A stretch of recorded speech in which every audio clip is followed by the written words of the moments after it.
Power team കുറച്ച് ഓവറല്ലേ? Power ടീമിൻ്റെ fuse പോകുമോ? ജിൻഡോ കുറച്ച് ഓവറാണ്. എന്തൊക്കെയാണ് വിശേഷങ്ങൾ നമുക്ക് നോക്കാം. വീഡിയോ ആദ്യമായിട്ട് കണ്ടവരുടെ ചാനൽ സബ്സ്ക്രൈബ് ചെയ്യാൻ, ലൈക്ക് ചെയ്യണം, കമൻറ്റ് ചെയ്യണം. പുതിയ റൂൾസ് ആൻഡ് റെഗുലേഷൻസ് ഒക്കെ ആയിട്ടാണ് നമ്മൾ പവർ ടീം കടന്നു വന്നിരിക്കുന്നത്. നടപ്പിലാക്കാൻ അല്പം ബുദ്ധിമുട്ടുള്ള റൂൾസ് ആൻഡ് റെഗുലേഷൻസ് ഒക്കെ അല്ലേ അവർ കൊണ്ടുവന്നത്. 3 ദിവസം ഫിസിക്കൽ ട്രെയിനിങ് അതായിരുന്നു അവരുടെ ഫസ്റ്റ്. അത് കുഴപ്പമില്ല, അത് വേണമെങ്കിൽ നമുക്ക് അത് നല്ലതാണ്, ആരോഗ്യത്തിന് നല്ലതാണ്. അതുകൊണ്ട് തന്നെ അത് ചെയ്യുന്നതിന് ആർക്കും മടിയുണ്ടാകത്തില്ല, അത് കുഴപ്പമില്ല, നമുക്കും അംഗീകരിക്കാം.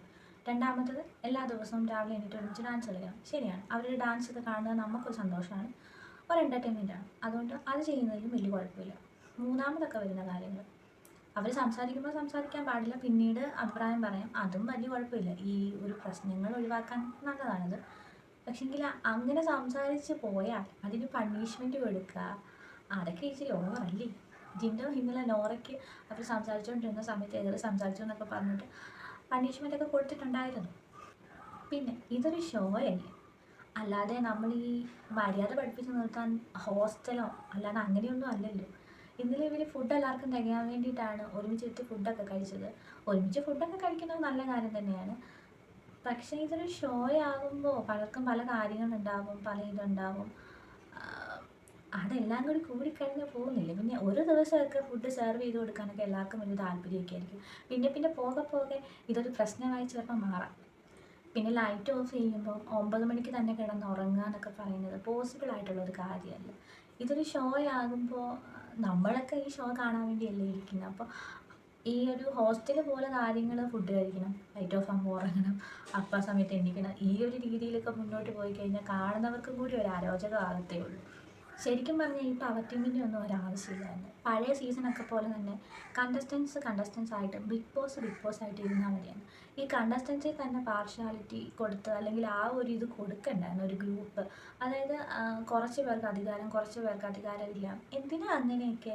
എല്ലാ കണ്ടസ്റ്റൻസും ഒരുപോലെ. ബിഗ് ബോസ് ആണ് അതിൻ്റെ ബോസ് പറയുന്നത് മാത്രം കേൾക്കണം.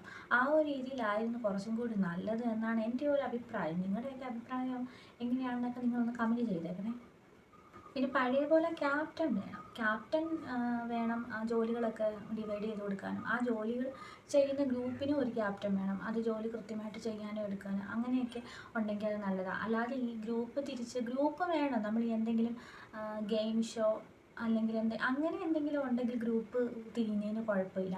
അല്ലാതെ ഇങ്ങനെ ഒരു ഗ്രൂപ്പായി തിരിഞ്ഞ് ഇങ്ങനെ മത്സരങ്ങൾ, അപ്പോൾ ഈ ഗ്രൂപ്പിനിടയ്ക്കുള്ള ഈ മത്സരം അല്ലെങ്കിൽ ഗെയിംസൊക്കെ ജയിക്കാൻ വേണ്ടിയിട്ടുള്ള ഈ ഒരു കൂട്ടായ്മ, ആ ഒരു കൂട്ടായ്മ അവരുടെ വ്യക്തിബന്ധങ്ങളൊക്കെ അവരിൽ ഉടലെടുക്കും.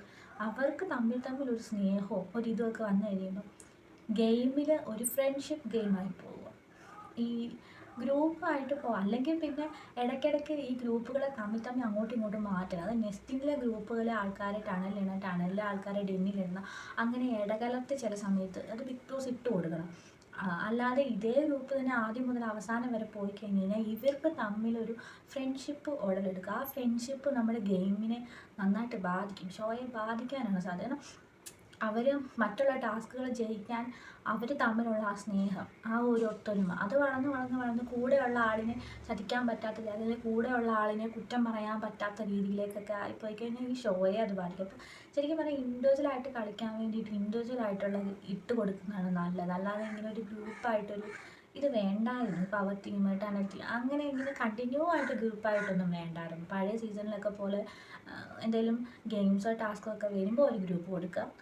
അങ്ങനെയൊക്കെ ആണെങ്കിലാണ് കുറച്ചും കൂടി നല്ലത്. ഇതിനെയൊക്കെ തകർക്കാനും ഒളിഞ്ഞിരിക്കുന്ന ഗെയിമർമാരെയൊക്കെ പുറത്തു കൊണ്ടുപോകാൻ കഴിവുള്ളൊരു വയൽക്കാട് വേണം ഇനി കയറാൻ. നമ്മുടെ പഴയ സീസണിലെ റിയാസിനെയൊക്കെ പോലെ. അങ്ങനെയാണെങ്കിൽ അടിപൊളിയായിരിക്കും വയൽക്കാടിൻ്റെ കയറിയത് റിയാസിനെ പോലെ ഒരു കില്ലാടി വേറെ ഇല്ല. അതൊരു കില്ലാടി തന്നെയാണ്. അപ്പോൾ അതുപോലുള്ള ഏതെങ്കിലും ഒരു വയൽക്കാടിനെ വേണം ഈ പ്രാവശ്യം കയറ്റി വിടാൻ. എങ്കിൽ മാത്രം അവിടെ ഒളിഞ്ഞിരിക്കുന്ന ഗെയിമർമാരെയൊക്കെ പുറത്ത് കൊണ്ടുവരാൻ നമുക്ക് കഴിയും. ഏതായാലും 2-1 ആഴ്ചകൾക്ക് ഇപ്പുറം ഒരു വയൽക്കാട് എന്തായാലും എൻട്രി ആവും. അങ്ങനെ പവർ ടീമിൻ്റെ പവറുകളും അവരുടെ നിയമങ്ങളും ഒക്കെ എവിടെ വരെ എത്തും, എല്ലാവരും എവിടെ വരെ എത്തിക്കും, എന്തൊക്കെയായിരിക്കും നടക്കാൻ പോകുന്നത് എന്നൊക്കെയുള്ള പുതിയ വിശേഷങ്ങളുമായിട്ട് ഞാൻ ഇനി വരും. അതുവരെ നിങ്ങളുടെ സ്വന്തം ബൈ.